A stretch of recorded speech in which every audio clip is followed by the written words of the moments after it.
Fala, Dev, tudo bem? Nesse vídeo vamos falar de algoritmos.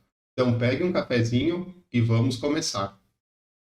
O objetivo nesse vídeo é apresentar um conceito de algoritmo de forma resumida. Então vamos lá.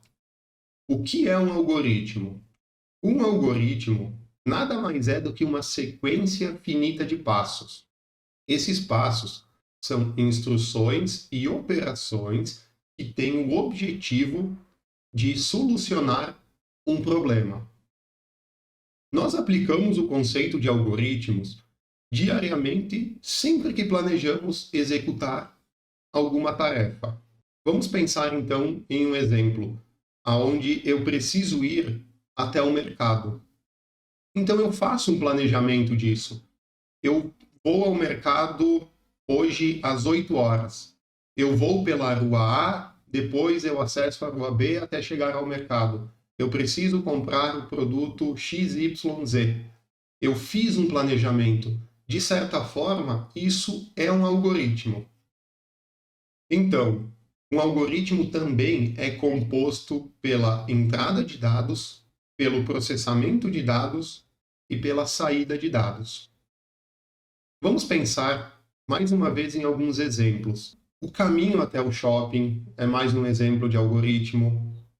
O manual de algum instrumento ou de algum aparelho eletrônico também é um exemplo de algoritmo. Ou um exemplo de uma receita culinária. Nós temos os ingredientes. Esses ingredientes representam a entrada de dados. Na sequência, a gente começa a preparar a nossa receita. Esse preparo representa o processamento de dados.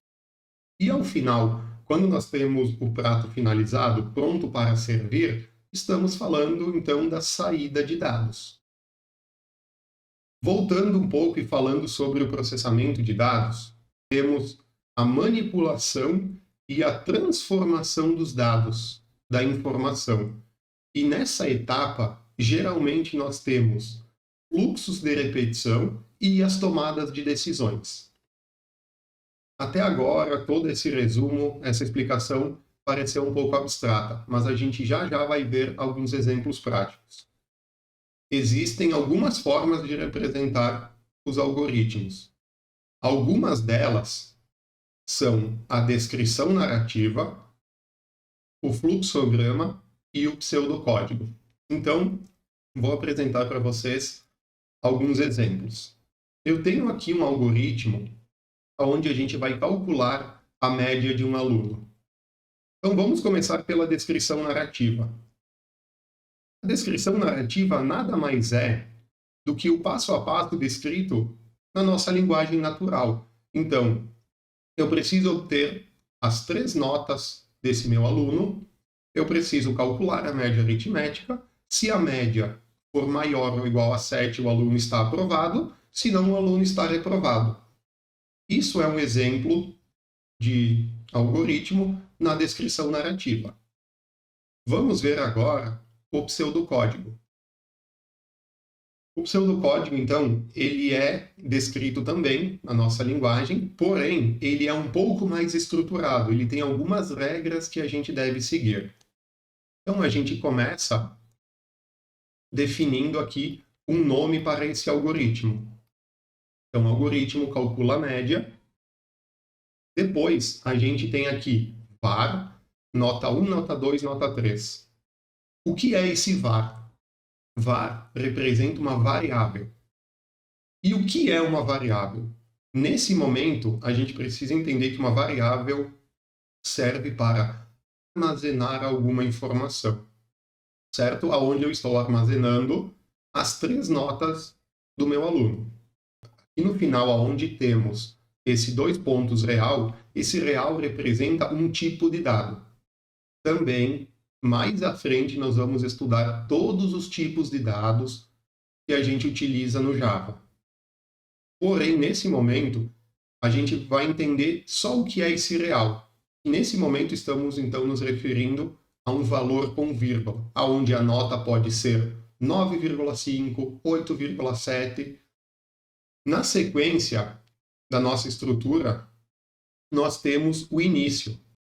Logo na sequência, temos também a leitura das nossas notas.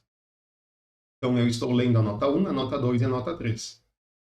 Seguindo, nós temos uma função, onde eu vou calcular a média aritmética. Tá? Mais à frente, no Java, nós vamos estudar com muito detalhe o que é uma função. Mas, nesse momento, também vamos entender simplesmente como uma função, sendo o cálculo da média. Beleza? E, na sequência, então, com a minha média calculada, nós temos a nossa verificação. Se a média for maior ou igual a 7, eu escrevo aprovado, né? Eu retorno que o aluno foi aprovado. Se não, eu digo que o meu aluno foi reprovado. Então aqui, seguindo a estrutura, a gente finaliza o nosso C, a nossa cláusula C, e ao final nós temos então esse fim que representa o fim do nosso algoritmo como um todo. Então esse é um exemplo aqui de um pseudocódigo. Na sequência, então, temos o fluxograma.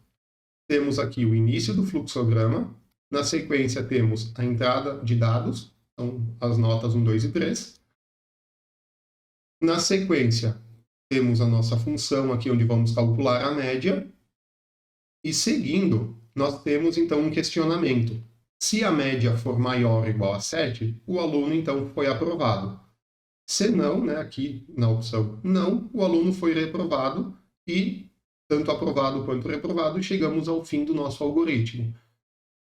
Vejam que aqui nesse retângulo azul, eu tenho uma tomada de decisão. Eu estou definindo qual caminho o meu algoritmo vai seguir. Se o aluno foi aprovado ou reprovado, certo? Aprofundando um pouco mais agora sobre tomadas de decisões e os laços de repetições. Eu comentei anteriormente que eles estão na etapa de processamento dos dados. Eu tenho aqui um outro algoritmo bem simples, onde eu quero saber se o meu número é par. Então, eu tenho aqui o início, eu tenho a entrada de dados onde eu vou digitar um valor. Eu tenho uma função que vai verificar se esse valor é par.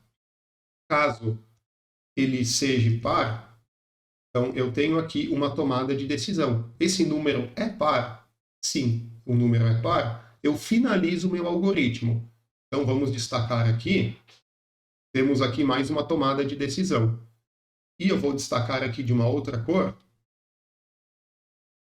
Se esse meu número for ímpar, vejam que eu estou retornando para o início, aonde eu vou entrar com um novo valor. Então vamos destacar aqui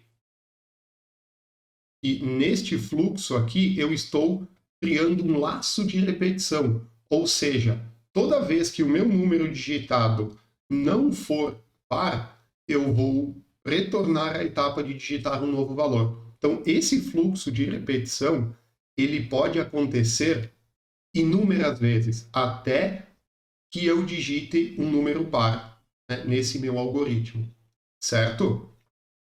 Então, vou mostrar aqui um exemplo um pouco mais complexo de tomadas de decisões e de alguns laços de repetição. Temos aqui um exemplo de um jantar, onde a minha primeira tomada de decisão é se eu vou jantar em casa ou não. Caso eu decida não, eu vou definir um restaurante e vou tentar efetuar uma reserva.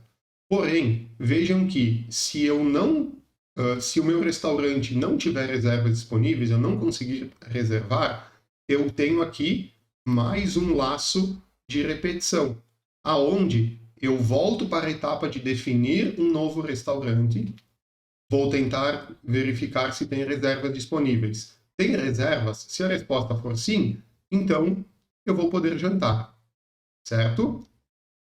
Retomando aqui no nosso fluxo, né, vamos olhar desde o início novamente. Jantar em casa. Eu escolho sim, então eu vou definir um prato. A partir do momento que eu escolhi um prato, eu já tenho mais uma tomada de decisão, eu tenho mais uma pergunta. Eu possuo esses ingredientes? Se a resposta for sim, eu vou poder preparar o prato. Caso a minha resposta seja não, eu preciso de uma etapa extra, que é comprar os ingredientes para depois poder preparar esse prato. Seguindo, na etapa de preparação desse prato, eu tenho mais uma pergunta, mais uma tomada de decisão. Esse meu prato que eu estou preparando, o tempero está legal? Está certo? Se a resposta for não, vejam que eu tenho um laço de repetição aqui, onde eu vou ter que ajustar o tempero e eu volto a fazer a pergunta: o tempero está ok? Novamente, se a resposta for não, vejam que eu volto para esse fluxo de repetição. Esses fluxos de repetição são também chamados de loop. Então, vou utilizar esse termo agora. Então, vejam que enquanto o tempero não estiver bom, eu vou entrar nesse loop por várias vezes. Vou ajustar o tempero, vou provar o prato, vou ajustar o tempero e vou provando, até que o meu tempero está certo. Opa, finalizei o prato. Então, o tempero está ok? Sim, eu vou poder jantar. Certinho? Então, temos aqui alguns exemplos de algoritmos. No decorrer do curso, a gente vai apresentar mais alguns exemplos de algoritmos.